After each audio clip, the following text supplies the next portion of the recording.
Hi, Tahmina. I believe we can start. Thank you. Thank you very much, Carolina. Thank you. Good morning, good afternoon, dear colleagues. Welcome to the ILO Green Week. We have prepared a series of the webinars to explore how the green future of work could look like. Please check our ILO website for more information. And my name is Tahmina Mahmoud. I'm the ILO focal point for PAGE Initiative and Partnership, working for the ILO Green Jobs Program based in headquarters, Geneva. Today's session is about the green recovery from COVID-19. The global COVID-19 pandemic has profoundly affected the world of work. A recovery from outbreak crisis must be green recovery that builds better world for people, planet, by ensuring a just transition for all, leaving no one behind. We are pleased also today to have our partner, the PAGE, the host of the session. And let me also introduce a couple of housekeeping rules before I give the floor to Mr. Vic Van Horen, who officially welcomes everyone on behalf of the ILO and opened the second edition of the ILO Green Week in virtual format. So dear speakers and distinguished guests, before you speak, please turn off your camera and also stick to the timetable, to the agenda. Dear participants, if you would like to raise any comments or specific question, please use the function of question and answers, but not the chat box. Our colleague and representative from the Partnership on Action for Green Economy, PAGE, Megan Billings, also helping us kindly to handle and summarize some questions that will be raised to speakers. And lastly, we are also very happy to inform you that this session and other webinar session of the ILO Green Week will be broadcasted live and streamed via YouTube and LinkedIn. So without further ado, let me give the floor to Mr. Vic Van Horen, who is ILO Director of Enterprises Department based in Geneva headquarters, and also who is the chair of the management board at the PAGE. Vic, the floor is yours. Thank you. Thank you very much, Tahmina, and hi everybody. It's a nice sunny morning here in Geneva, and I hope it's good weather wherever you find yourselves. I wear two hats today. One is I'm the director of the Enterprises Department in Geneva, which oversees the Green Jobs Program. And secondly, I'm the chair of the Partnership for Action in the Green Economy Board. And I'll be speaking to you wearing both of those hats. On behalf of the ILO, I'd like to welcome you to the ILO Green Week, which is starting today. We had one last year, which was a great success, and it's good to see that this is something that is becoming institutionalized. The Green Week brings together the ILO constituents and partners in the area of environmental sustainability. And as the world grapples with the devastating economic and social consequences of COVID-19 crisis, we ask the question, how can we build back better and greener? In fact, the COVID has really made this a focus point, but even before COVID, we were grappling with the same challenges. It's just now more in our face and become more acute.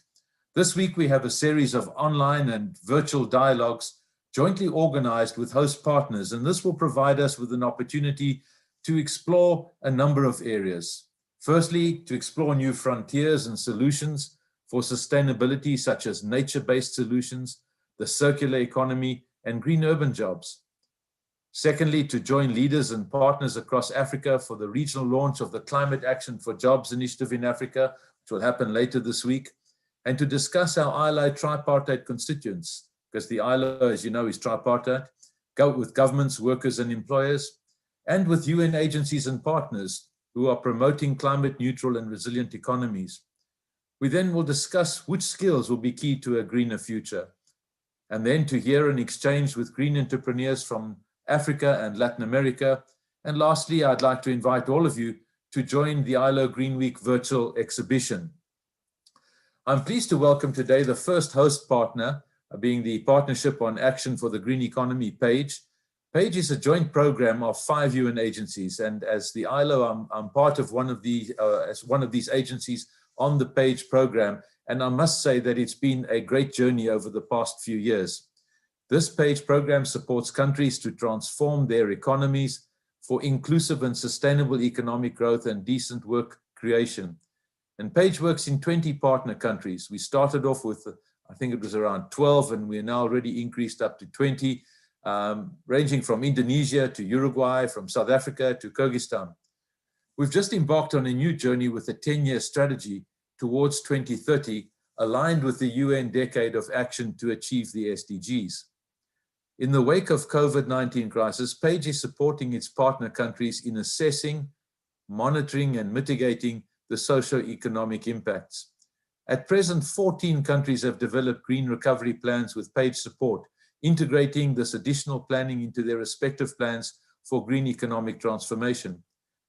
Before the COVID restrictions hit us, I was fortunate to go to Mongolia and to Ulaanbaatar and saw the progress that is being made in places like Mongolia in these developing economies, which is great. I wish you a great week, and I wish you every success, and I will also certainly be visiting and participating in some of the sessions during this upcoming week. I'm now happy to give the floor back to Tahmina Mahmood, who not only is from the ILO, but also is involved and manages the PAGE program to moderate the session further. Over to you, Tahmina. Thank you very much, Vic, for very warm welcome on behalf of the ILO, and thank you for being here today. Let me also introduce you our all distinguished speakers who joined us today, and I'm very happy to present Mr. Brian O'Callaghan, who is a lead researcher and a project manager at the Oxford University Economic Recovery Project.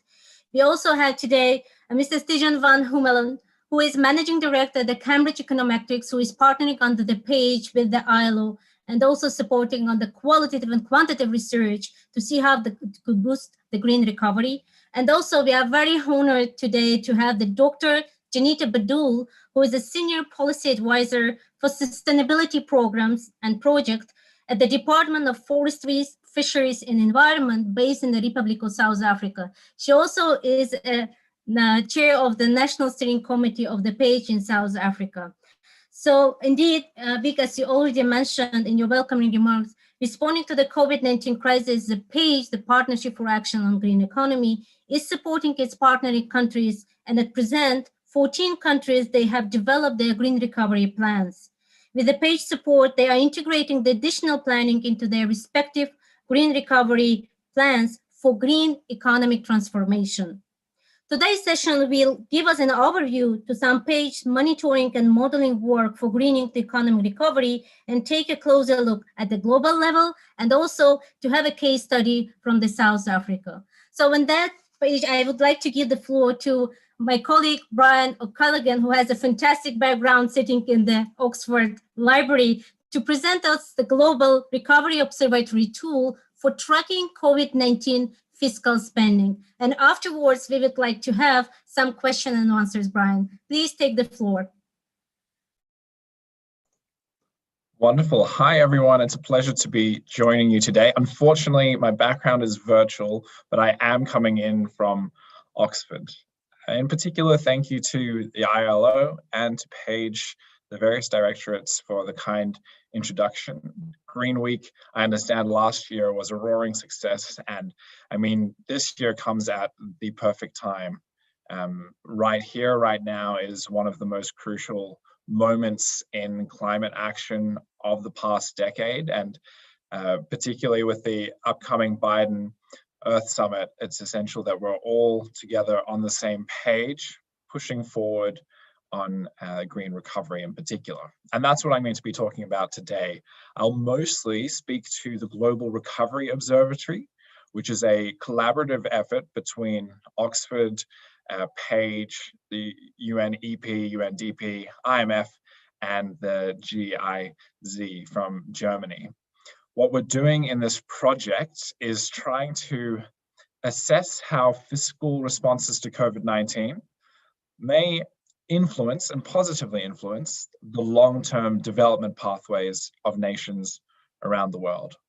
Last year, much of our focus was with high-income, mainly European countries who were spending a lot very quickly. This year, so far, we've really been focused on many more of the lower income countries who also have a big need to revitalize their economies in emerging from the COVID crisis, but have some additional challenges along the way. So a very brief introduction to the Oxford Economic Recovery Project. This sits within the Smith School of Enterprise and the Environment at the University of Oxford. On the screen, you'll see a couple of different, or quite a few different areas in which we're engaged. And I might post a few links in the chat directly after this to some of the work that we're doing. In short, we spend the majority of our time on that first dot point, advising world leaders and decision makers, as well as various multilateral operatives, about how you can simultaneously boost your economy and bring green benefits through fiscal investment, through public investment. Otherwise, we spend time on some of the economic modeling components. We spend a lot of time thinking about how to spend in a way that increases equality as opposed to exacerbates existing mismatches. And more in the developing context, I would direct your attention to this fifth point here on tackling debt constraints and how actually we can get governments to spend in these ways. Now, very briefly, this is going to come as no surprise to many on the call. The role of green spending can be for bringing environmental benefit and is often for environmental benefit, but it's also important to highlight the value of being future-oriented from an economic perspective, particularly in a period of economic contraction. Seeding new industries today can deliver long-term prosperity, and that's what we're talking about here. Of course, there's also the short-term economic prospects of increasing job creation and short-term growth, social inclusion potential, as I mentioned just a couple of moments ago, using policy design to help bring social justice, and then of course public health benefits as well. We've recently published a piece with the United Nations Environment Programme expounding many of these benefits across 5 key green investment priorities, and I'll again put a link to that in the chat. Now, just a quick comment on job creation here. COVID-19 represents an existential threat to human capital. You've had decreased time in schools, many children who've been out of formal education for an entire year now. You have significant furlough programs, employees who are still in theory employed but haven't actually been able to be in their workplace or have been there in a limited way. And then of course, those who've lost their jobs. Each of those has significantly threatened global human capital, and that brings long-term economic consequences. So there's an impetus then to invest in jobs. Jobs in particular for those who've been displaced from COVID, also those who are being displaced from the green transition. Regional jobs, enabling a controlled and orderly transition itself.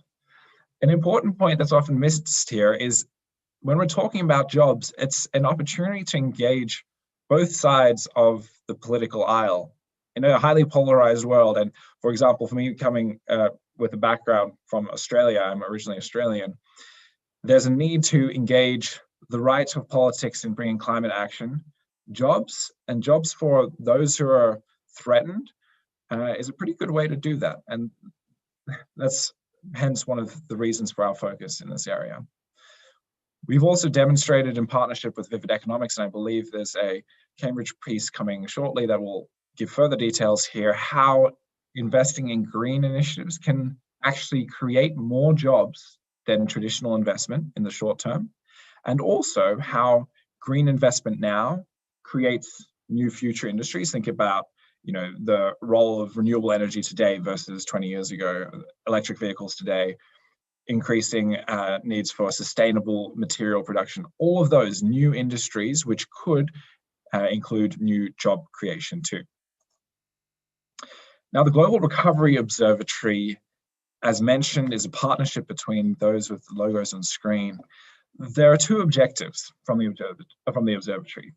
The first is to simply bring transparency to government spending practices. We want to help people, citizens, understand how their governments are spending and the degree to which they're investing in the future versus supporting unsustainable practices. So it's really about shifting the balance of power ever so slightly away from governments towards people. The second objective of the observatory itself is to help governments learn from each other. And I should probably give you a bit more detail for what the observatory actually is. Basically, we track fiscal spending in almost 90 countries around the world. So there are almost 5,000 different policy items in our database, which is publicly and freely available. 5,000 different policy items that governments have been spending on in the last year. Each of those are categorized into 40 what we call archetypes, so major categories, and 150 sub-archetypes or subcategories. And in that way, if you're interested as a government in how to spend on mobility solutions, you can go and filter by that archetype. And if you're particularly interested in electric vehicles as a mobility solution, you can filter by that sub-archetype. And in that way, we have a much higher degree of transparency over global spending practices. I mentioned our newest report a moment ago.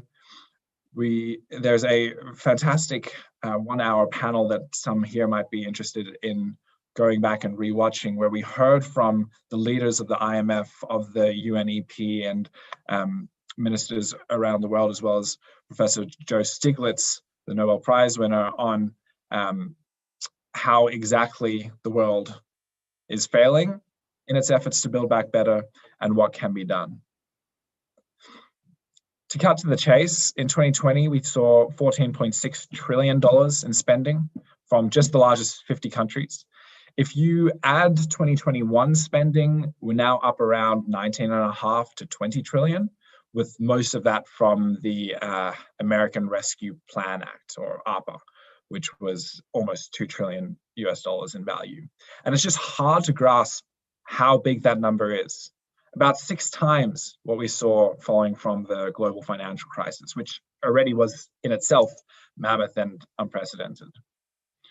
Briefly, most of that spending has gone towards rescue initiatives, those designed to keep businesses and people alive, with only a small portion going to recovery spending, which is that intended to reinvigorate economy. That makes sense, right? So far, governments have mostly been spending on simply maintaining lives and livelihoods. It's now in the next stage that we're really focused on recovery. And that's where this new infrastructure bill in the US is coming from, focusing on recovery. And so right now, said before, this is one of the absolute key moments in the climate narrative to influence how governments are responding to climate change and how they're investing.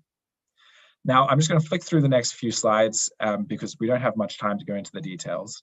But in the paper, which I will post in the chat, you have graphs like this, which try to compare green spending across different countries. And you can see that there's this missing opportunities box, major economies not spending in a way as green as they could be, missing opportunities to invest in future prosperity.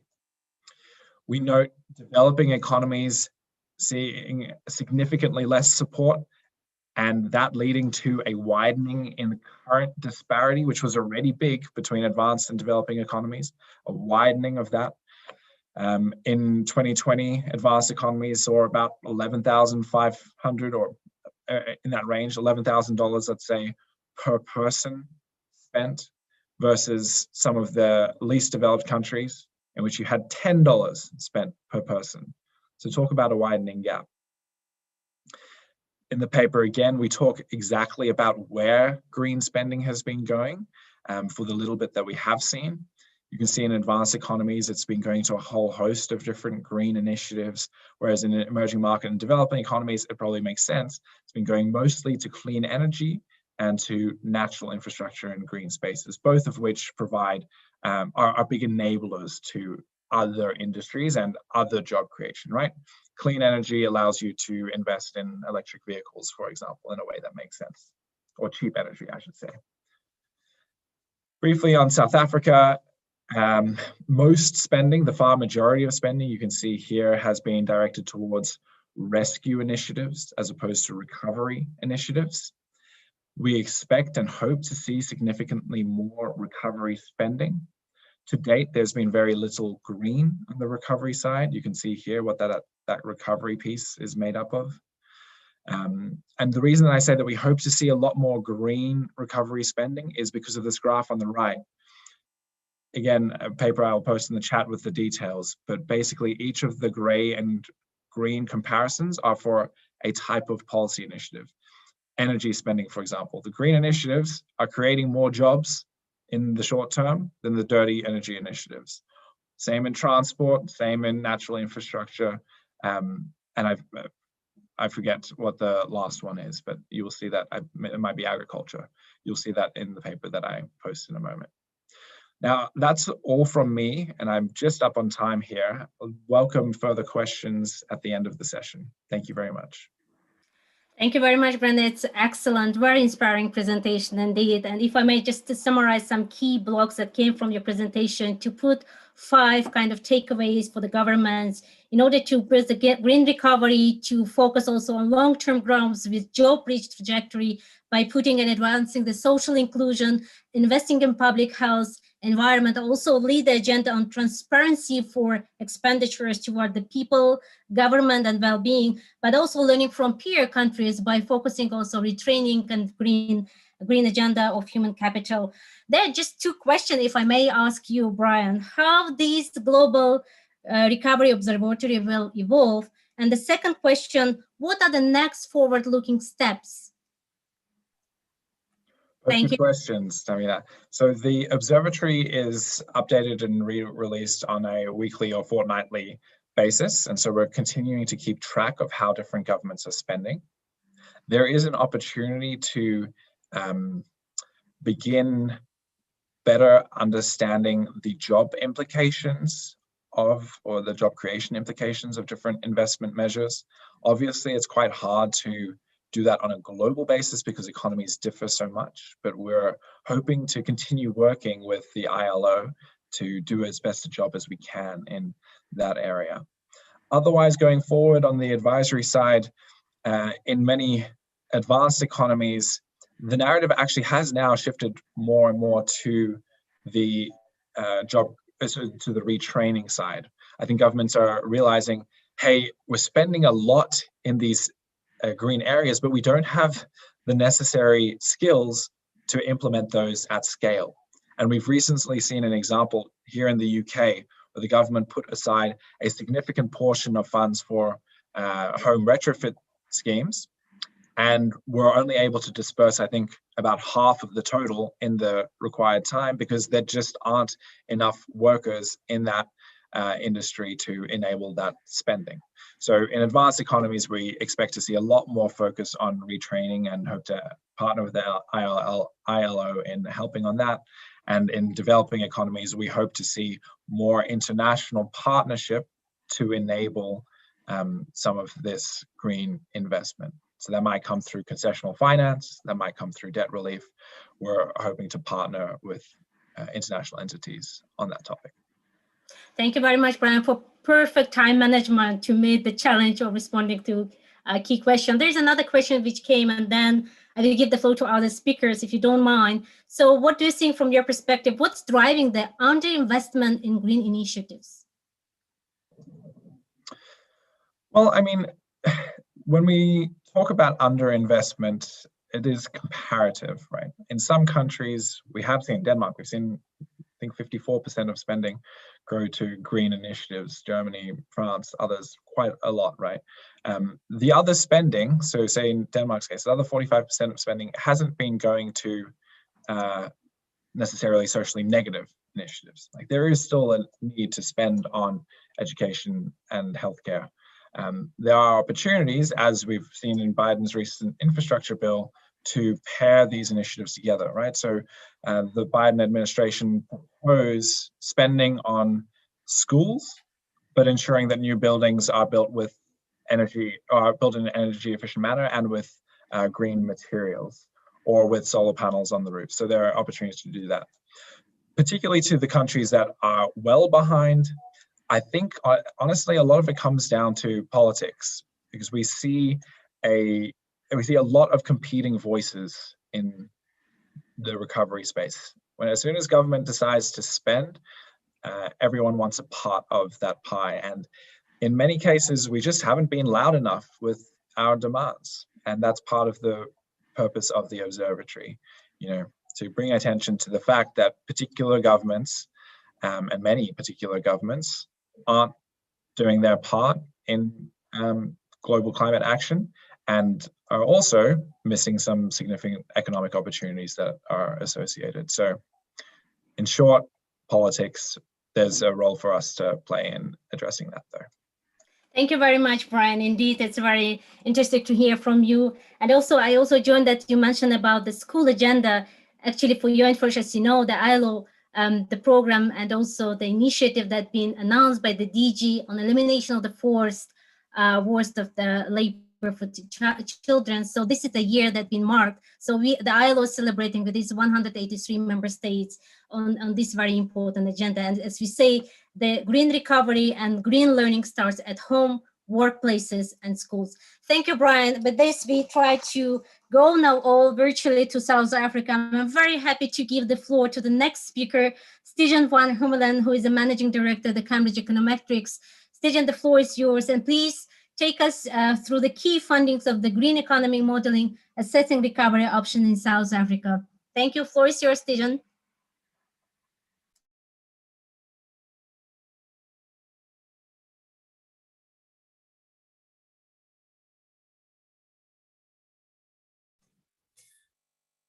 Thank you. Can you see me?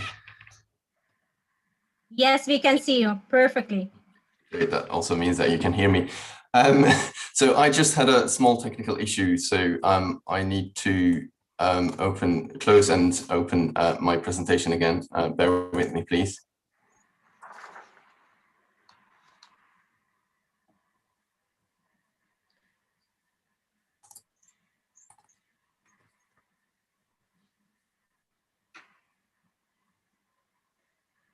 Dear colleagues and participants, while Stijan tries to handle the some connection and also make the presentation, just for information, and last year, South Africa participated in the modeling exercise organized on the post-COVID-19 economic recovery option by Page and with partnership with Cambridge Econometrics. And this research is specific to South African context, analyze spending plans plus multi-sectoral impacts in detail shared in the workshop in January.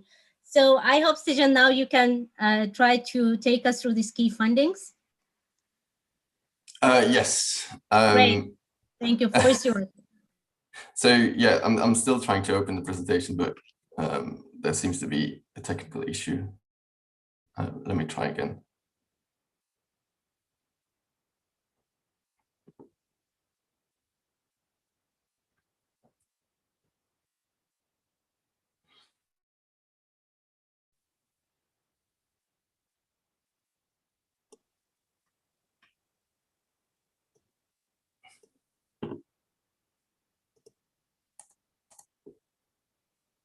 Stan, do you want me to share it? I can probably do that.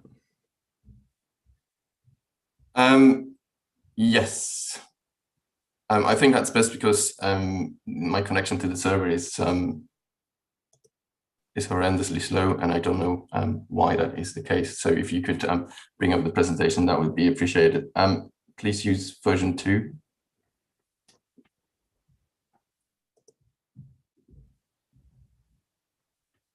Okay, it'll just take me a moment to get on.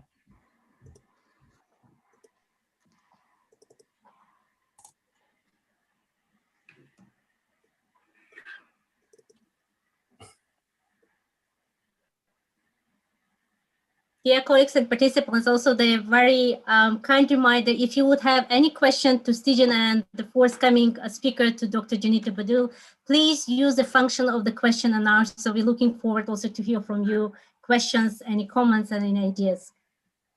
Thank you. So while Richard is trying to bring that up, I'll start by introducing the presentation and ourselves. So my name is Stan van Hummelen, and I am a managing director at Cambridge Econometrics. I'm heading up the Brussels office at Cambridge Econometrics. The presentation that I'm going to give and the results that I'm going to present are the results of a a research, a modeling study that we have carried out on behalf of a UN page. It looks like my screen has frozen. I think I'm sharing the screen. Does everyone can see that? Can you hear me? Yeah, I can hear you. Can you hear me? Yes.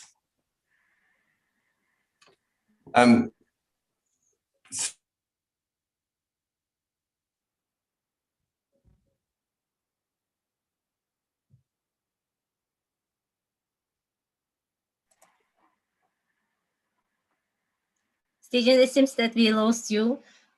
Dear participants, also we would like to invite you by Stephen and Gavin trying to handle economy. technical issues. But we also looked at one particular case study, being South Africa, and went into a bit more detail on the scenarios as well as the outcomes from the scenarios, and in terms of tailoring the model.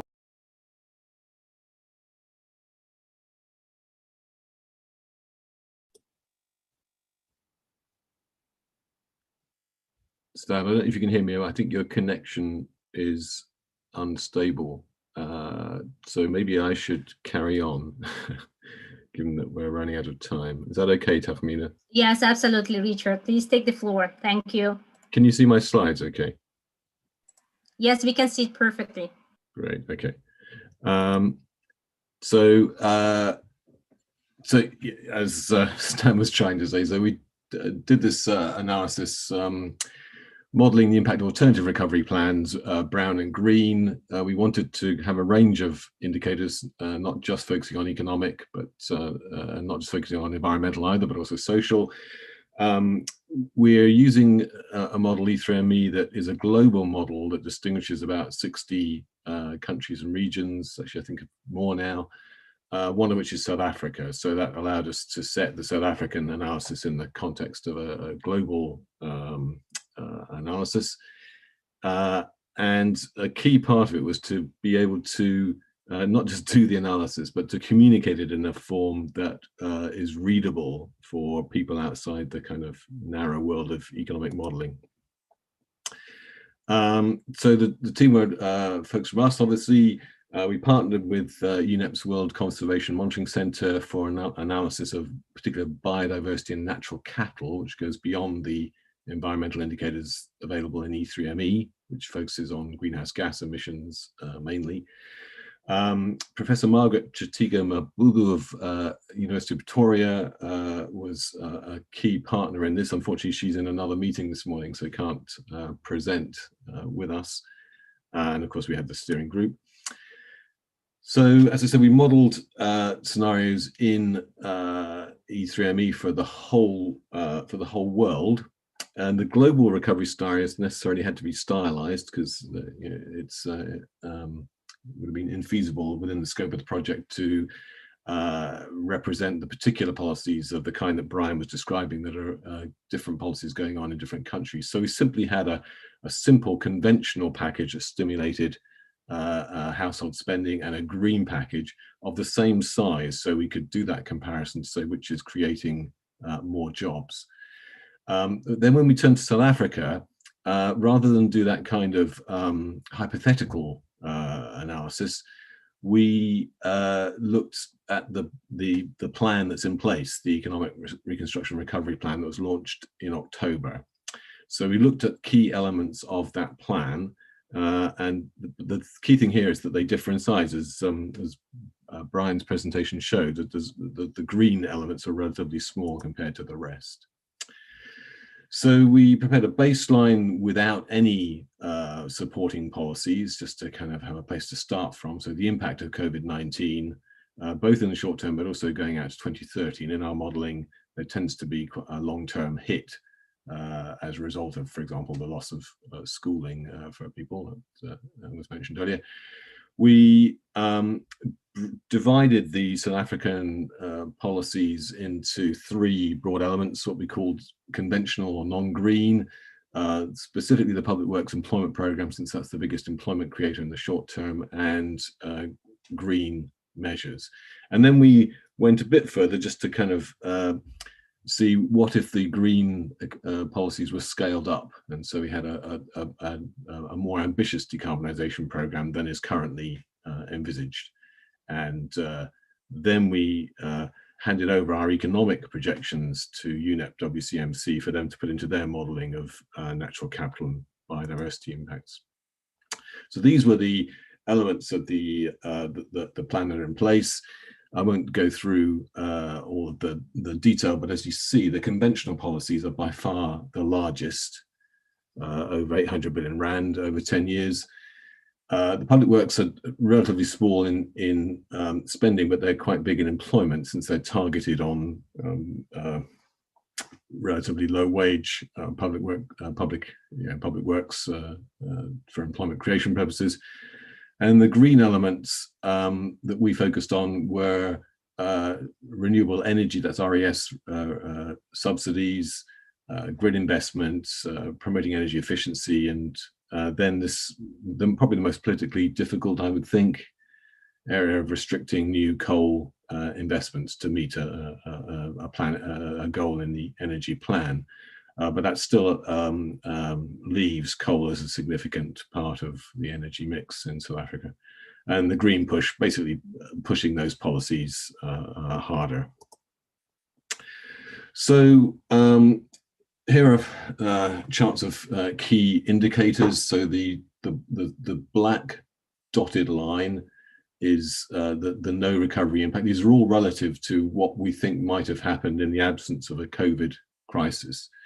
So, for example, the GDP chart shows that a hit of about, at the time we were estimating about 10% for 2020, so 10% lower than the GDP would have been in the absence of a crisis. And as you see, even by 2030, we're still talking about not much more than a fall relative to what would have happened of nearly 10%. So all the recovery packages, they build on each other. So A is the largest, that's the conventional policies. And then if we add on the employment policies, that's A plus B. If we add on the green elements, that's the A plus B plus C. And then if we add on the stronger green policies, then we get to that sort of brighter green line. And as you see, that's only by coincidence, but that's if we add on those extra green elements, that gets us back to something like how the economy would have looked in the absence of COVID. Now, in employment terms, the picture is more sort of volatile than that because of the temporary public works programs. That's what gives the push to employment in 2024 and 2025, and then those are phased out, which is why it drops away in 2026. So I won't particularly dwell on those since that's not our aim today, except to say that obviously in a recovery program, getting people back into employment or giving them some income and earning opportunities is obviously a key thing. And those opportunities, public works could be in environmentally beneficial programs, like sort of tackling invasive species in which absorb water, and obviously a critical thing in a water scarce country. And then we get on the right hand side the impact on unemployment, which that's now not expressed as difference from baseline, but just in its sort of level. These are, I think, if I remember the official unemployment levels, there are two estimates in unemployment to take account of sort of unmeasured unemployment. I think these are the official rates, the lower rate. And as you see, the measures collectively bring down the unemployment rate. I'm going to say a bit more about employment in a moment, since it's the key thing of interest to us today. And obviously, since the measures that we are talking about target decarbonisation at the CO2 indicator, you see is helped by the measures that are already in the economic reconstruction plan, recovery and reconstruction plan, but they're much stronger if you push decarbonisation measures further, as you'd expect. Now, the jobs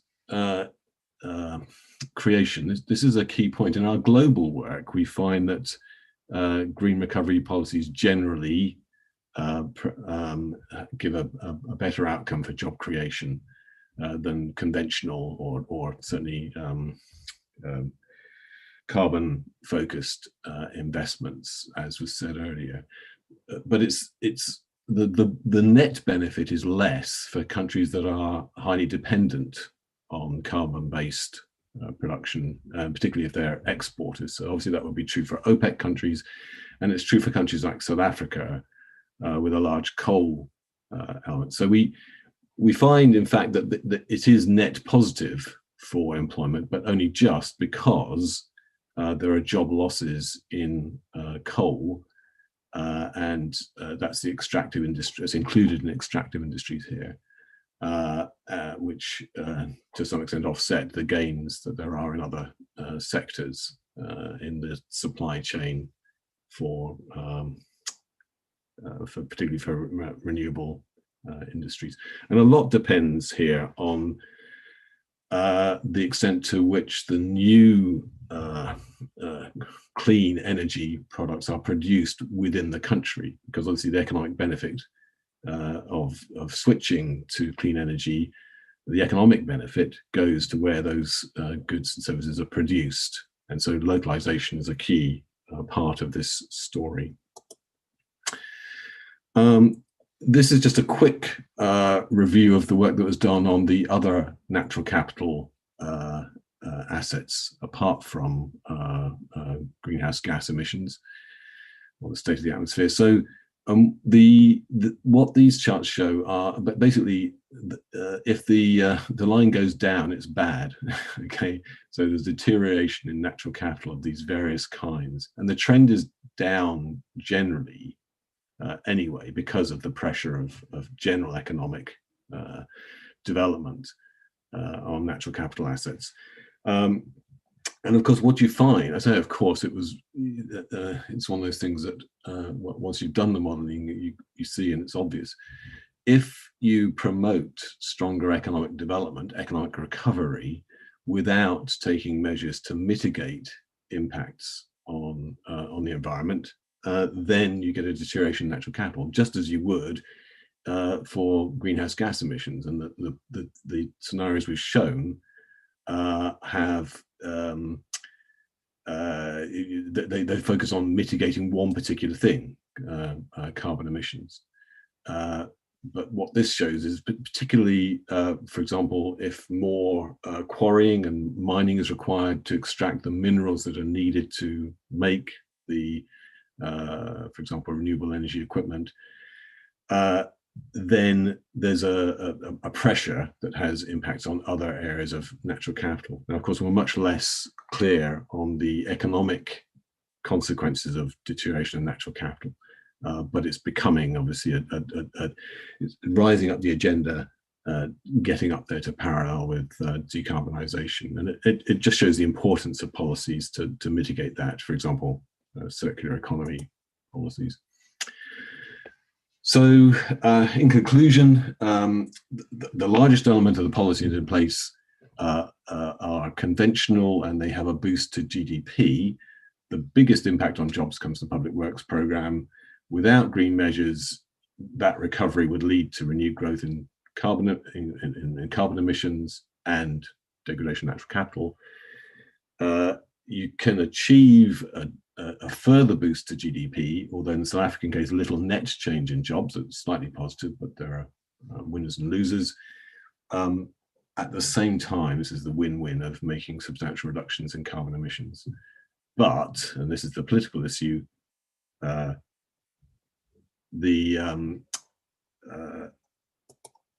this question about the important role of in the economy and in jobs of coal mining and coal-fired power generation. The more ambitious program we put in place is generally positive, cutting emissions more rapidly, boosting GDP further, but it does mean more restructuring and therefore more challenges in terms of retraining and redeployment of people who lose their jobs in the carbon-based economy. There's a key issue about financing.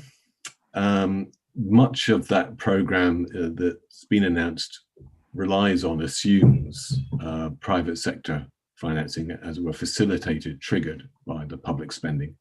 So that's a question. Obviously, it's not within government control as such. And there's a question about whether how the government spending this plan will be financed.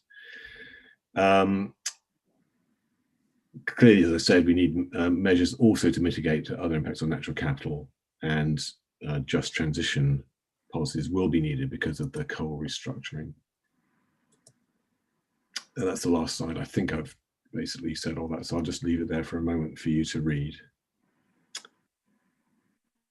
Thanks, Tahmina. I don't know if there are questions to address. Thank you very much, Richard. This is an excellent presentation, and thanks for taking the lead to make this is very inspiring to see not only qualitative but also quantitative kind of the forward-looking recommendation. And if I may, just to bring some 3 key takeaways, that the green package needs to include the mitigation impacts, and also the just transition should be there to support the coal restructuring, but also the issue on financing, the role of the private sector also has to be triggered and supported.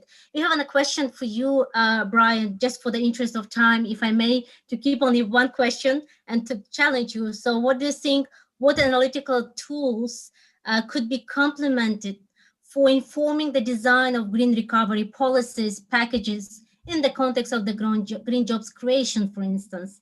What do you think? What kinds of analytical tools? So yeah, obviously that's what we're in the business of developing. So just as in response to the decarbonisation agenda, it was necessary to develop a model that could link not just macroeconomic, not just to be about macroeconomic indicators, but quite detailed analysis of the energy system, so we could distinguish the different kinds of power generation and the different supply chains for those different, for example, coal-fired, oil-fired, gas-fired, wind, solar, and so on. So that's been, if you like, work that we've already done, and that's essential really to be able to say anything really robust about the impacts of a green agenda.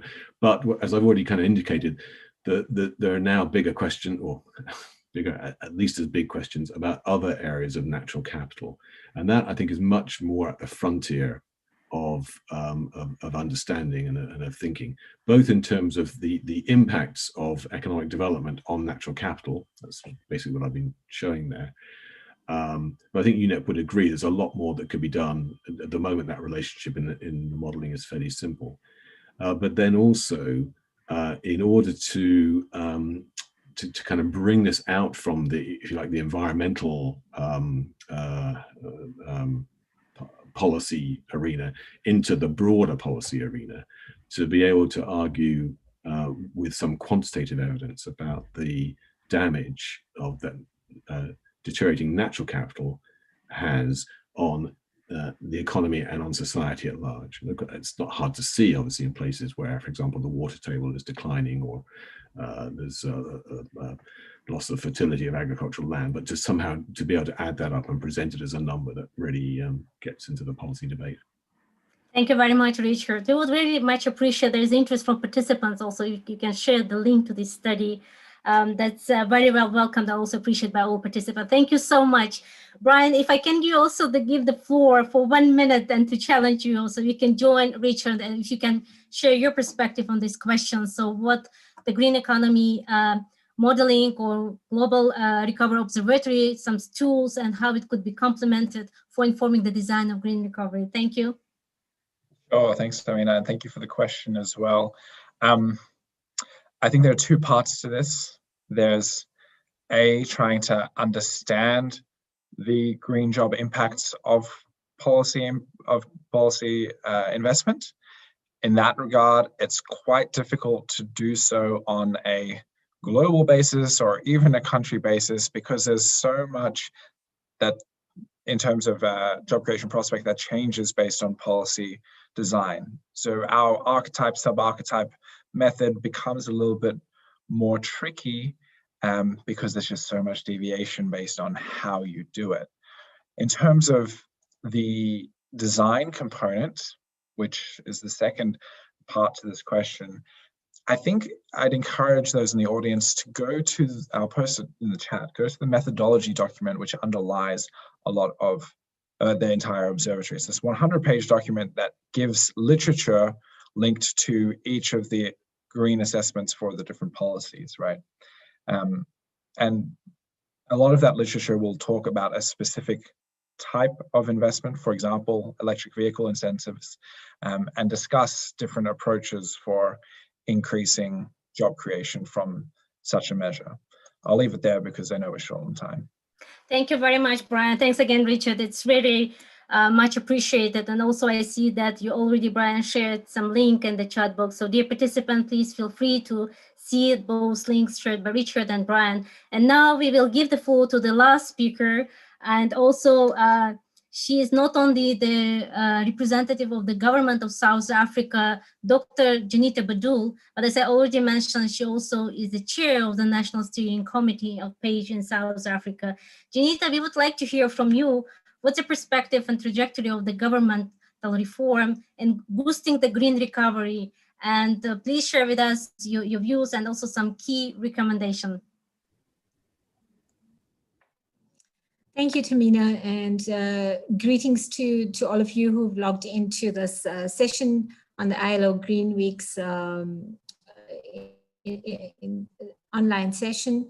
I would want to firstly commend the previous two speakers, both Brian and Richard, on their presentations of the two reports which each of these tertiary institutions have put in place, taking a moment to acknowledge some of the findings which have come out of those studies.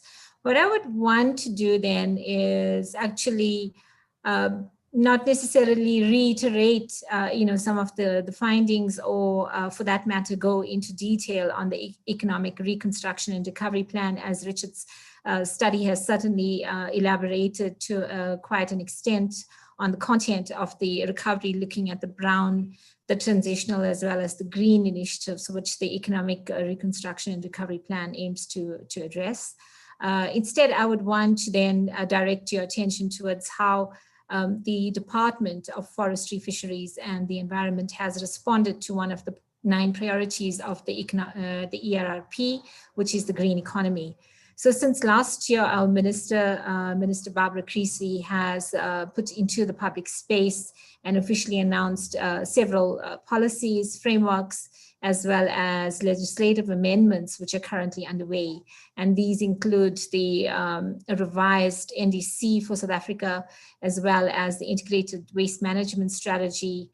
This dovetails quite well to the master sector plan on waste, on the waste sector, which is jointly led between our ministry and that of the Department of Trade, Industry and Competition, as well as other relevant key stakeholders.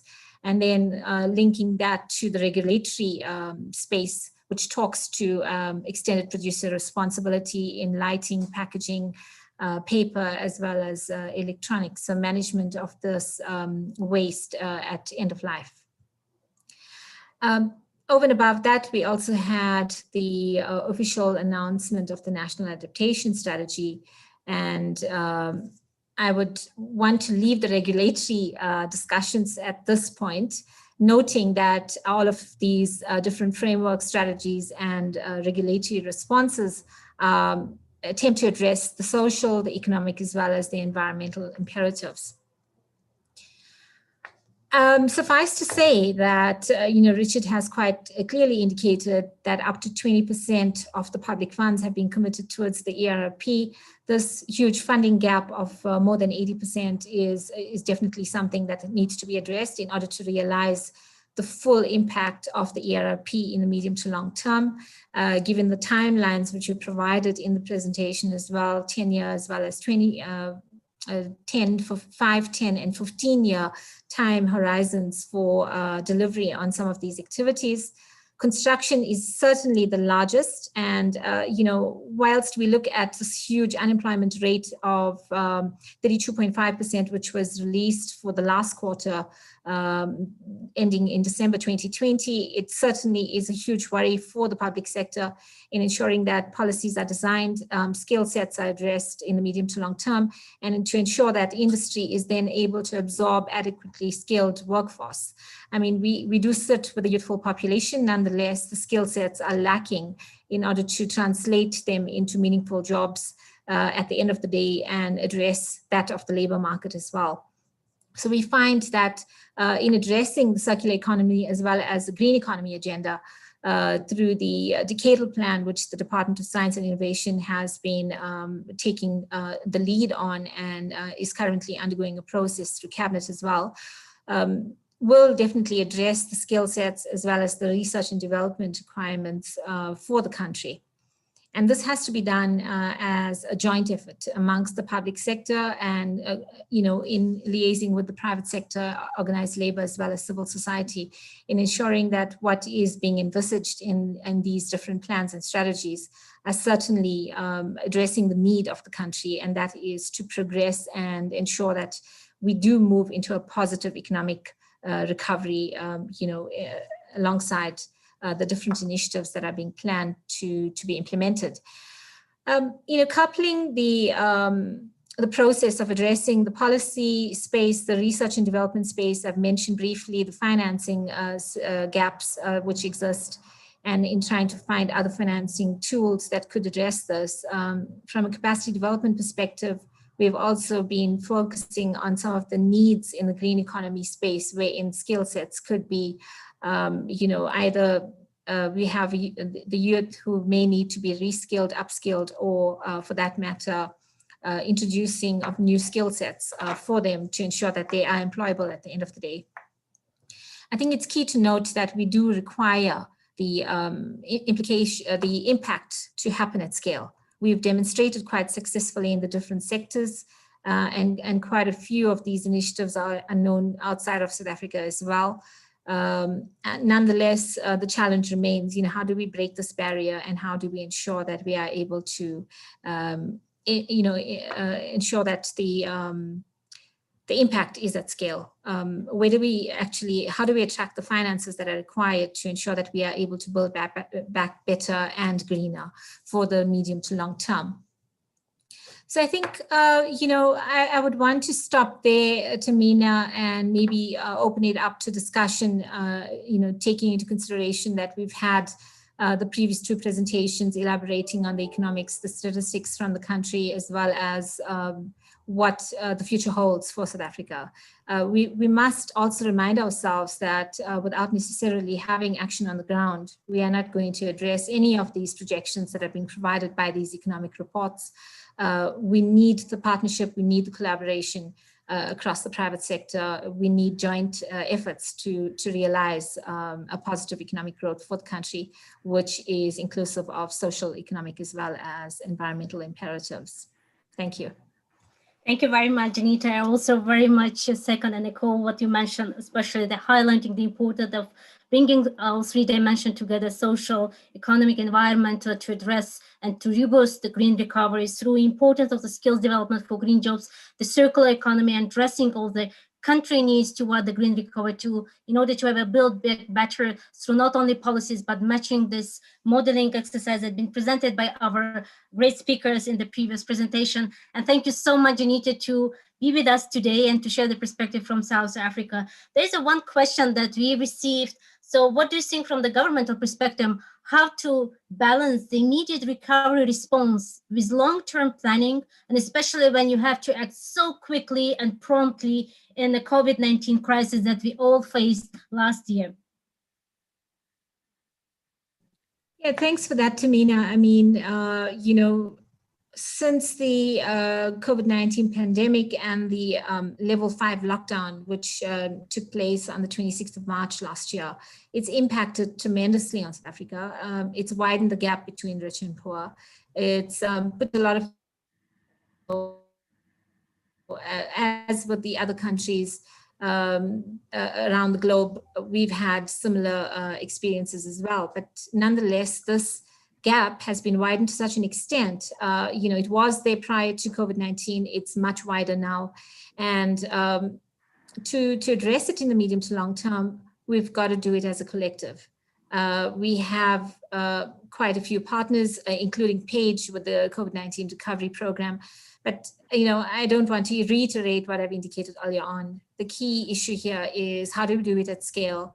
And how do we take everyone along with us, ensuring that their skill sets are relevant, in the labor market itself. And we are transitioning towards a low carbon economy, which is resilient indeed. And last week we had the opportunity through the Green Jobs Dialogue to listen to our Director General's statements in that regard as well. And she also put out the call, can we do it as a collective?